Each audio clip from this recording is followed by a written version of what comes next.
All right, what's going on? It's your boy MAKEOUTTEEJ and welcome to another video today. Today we're going to be diving into the story of Khaos Reigns. I'm not going to be doing a full DLC review. This is just the story. People have been asking about it. I'm a little bit late. Just excuse me a little bit. But I want to get into it. We're going to talk about the plot of it. We're going to talk about the different characters in the chapter format, the whole multiverses bullshit that they got going on. And just, I'm so happy that Havik finally got some buffs and he got the spotlight put on him. So oh my god, that makes me so happy. Like, bro, I was, oh my god, I was grinning. I was like these.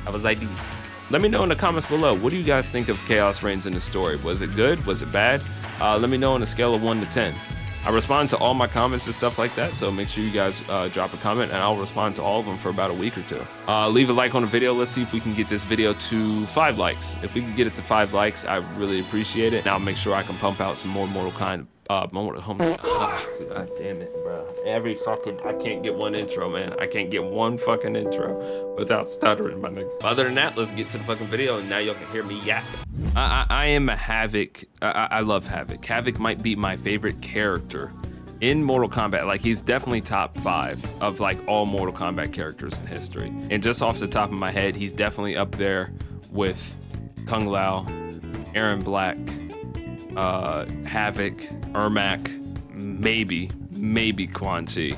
You know what I mean? So my top 5 is always rotating, but as of late, Havik is definitely in there. So he's my favorite character in this game. So this is basically, imagine you're watching Naruto, right? You have like your favorite character is like a side character, like Gaara, for instance, right? And you have a whole arc dedicated to where Gaara just becomes the most powerful being, and it lasts for a good 10 to 15, 20 episodes.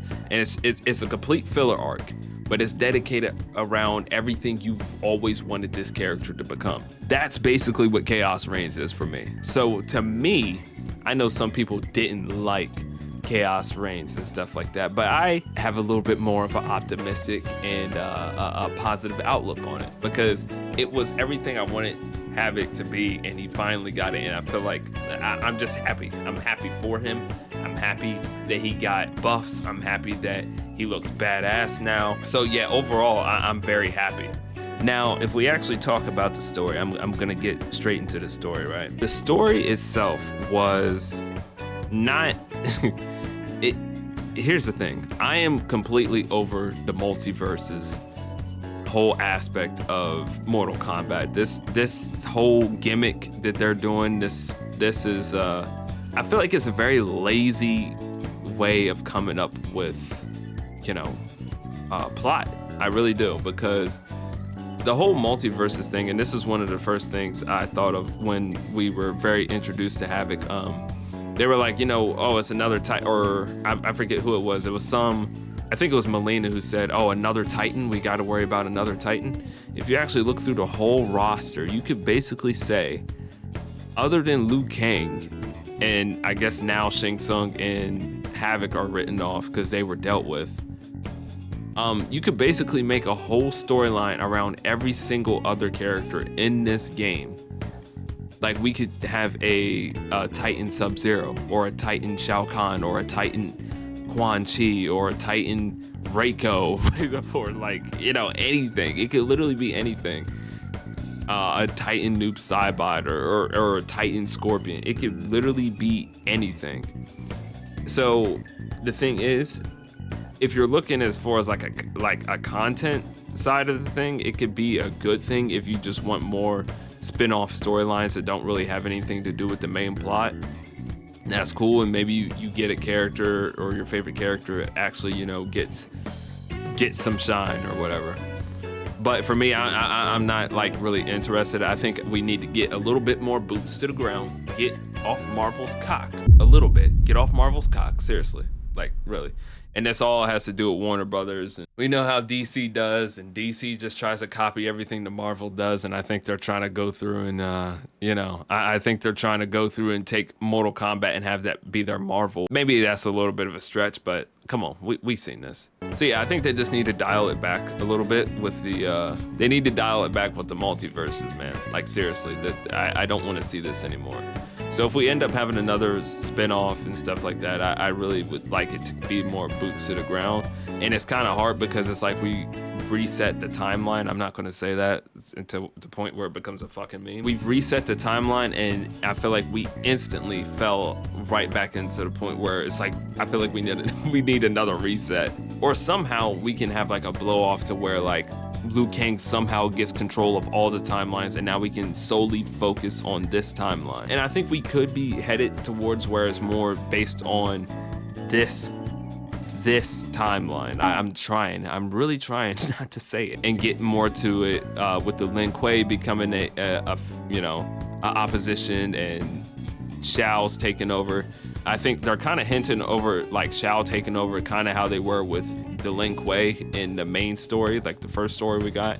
They were also mentioning everything that Outworld was having an issue with. So we could see another storyline, maybe Shao Kahn. We see the rise of Shao Kahn and the takeover and stuff like that. And we get more characters from Outworld or something like that, which I would think would be a lot better than this. But like I said, I'm a little biased because I love Havik, so this has a very special place in my heart. Like I said,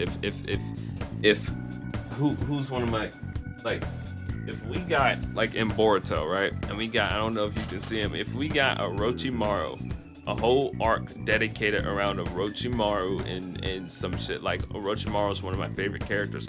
There's no way I'm not gonna like it because it's Orochimaru on my screen and I haven't seen him forever. You know what I'm saying? Like, there's no way if you're a die-hard Melina fan and you have a whole storyline based around Melina, like an Outworld series, that you're not gonna like it.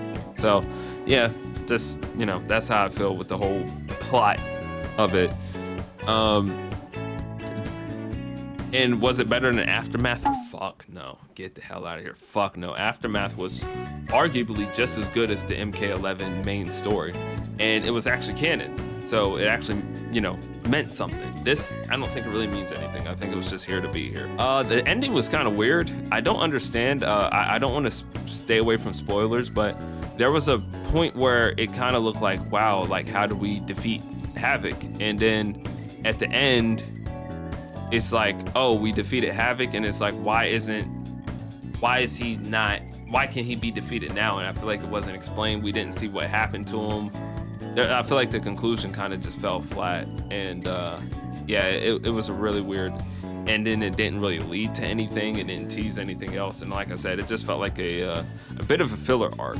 Spoiler for now. I'm gonna put a chapter here so you guys can skip over it. So spoiler here, you've been warned.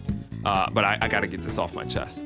So I don't understand why at the end, like, I'll go back more in detail what I just said. How did Noob Saibot, using his shadows on Havik, keep Havik from regenerating? Because I honestly don't know, because in the boss fight, Havik was able to completely implode himself and then come back together pretty quickly. So I'm curious to see what the fuck did they do with Havik to the point where he was not a threat anymore, because he literally got blown to smithereens. He blows himself up into smithereens and he comes back.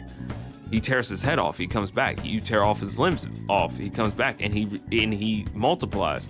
So what the fuck did they do? That needs to be like addressed, and I just don't think it was. Okay, back to no spoilers. This is not much of a spoiler. We kind of seen this in the trailers. I don't like Scorpion's or Kuai Liang's position in this, or how he approaches things. I feel like his character took a huge shift. It was one of the main things, if you guys watch my playthrough of it. He had a huge shift in character from like the main story to the DLC, and it's like he just he turned into a complete dick. Like, I don't understand why. And the events that happen in the story don't really depict exactly why he is that angry. It's like you could piece together why he would be so angry, but it wasn't very fluid and stuff like that.